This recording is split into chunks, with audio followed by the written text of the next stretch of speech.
High বন্ধুরা, দেখো আমি তোমাদেরকে বলেছিলাম না রান্না করবো, তো এই যে দেখো রান্না করবো। আলু নিয়ে নিয়েছি আর ডিম পেঁয়াজ দিয়ে ভুজিয়া করবো। আসলে ভাত আছে, মাকে বলতে মনে নেই তখন, আর তোমাদেরকেও বললাম যে রান্না করব, কিন্তু দেখলাম যে ভাত আছে। আর মা বাজার গিয়েছিল, মাকে বললাম যে কিছু আনতে হবে না, ডিম নিয়ে আসো, ডিম শেষ হয়ে গেছে। তো মা বললো কি ভাত আছে, আমি বললাম হ্যাঁ, তো ডিম এনেছে, সেই জন্য ভুজিয়া করে নেবো। আর কি বলো তো, সারাদিন এত রান্না করে এত কাজ করে আর ভালো লাগছে না, মনে হচ্ছে যেন একটু শুয়ে পড়ি, শরীরটা অনেকটা ক্লান্ত লাগছে। সেই জন্য মাকে বললাম তুমি বেটুকে নিয়ে ঘরে বসো আর আমি রান্নাটা করে নিচ্ছি। আমি আমার মেয়েকে বেটুই বলি। তো এই যে ডিম ডিম ভুজিয়া করবো, সেই জন্য আলুটা এইভাবে কেটে নিচ্ছি। আর পেঁয়াজটাকেও 3টে পেঁয়াজ নিয়েছি, পেঁয়াজগুলোকেও ছোটো ছোটো করে কেটে নেবো, যেরকম তরকারিতে কাটে।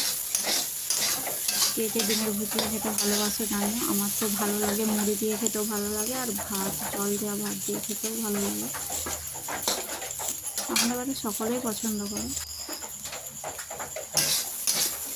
তোমাদের দাদা তো ডিম খায় না, অ্যালার্জি আছে তোমাদের দাদাকে। আমাদের বাজারে সব কিছুই পাওয়া যায় রান্না, তো তোমাদের দাদাকে বলবো একটু কিছু নিয়ে চলে আসতে। আর দুপুরে মাংস হয়েছিল, আছে, যদি না কিছু আনে, চপ যদি না কিছু আনে, তো মাংসটা দিয়ে তোমাদের দাদা খেয়ে নেবে। ডিম তো খায় না, অ্যালার্জি আছে, সেই জন্য যে দেখো আমি উনুনটা ধরে নিয়েছি, উনুনেই আমরা রান্না করি। যখন জ্বালন ভেজে যায় বা শেষ হয়ে যায় তখন গ্যাস ব্যবহার করি, আর টুকিটাকি চা বা মেয়েকে কিছু খাবার খাওয়ার সময় গ্যাস ব্যবহার করি, নাহলে আমাদের উনুনে রান্না হয়।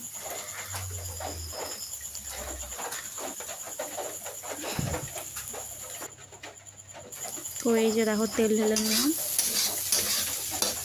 এরপর পেঁয়াজ দিয়ে নেবো।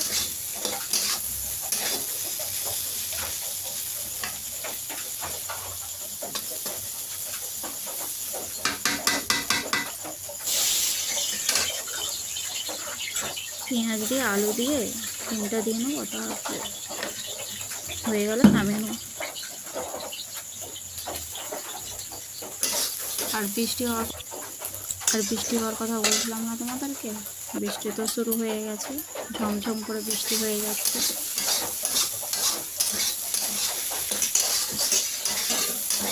আর ভালো লাগছে না বন্ধুরা, এত বৃষ্টি হচ্ছে, আর আমাদের বাইরে তো প্রচণ্ড কাদা।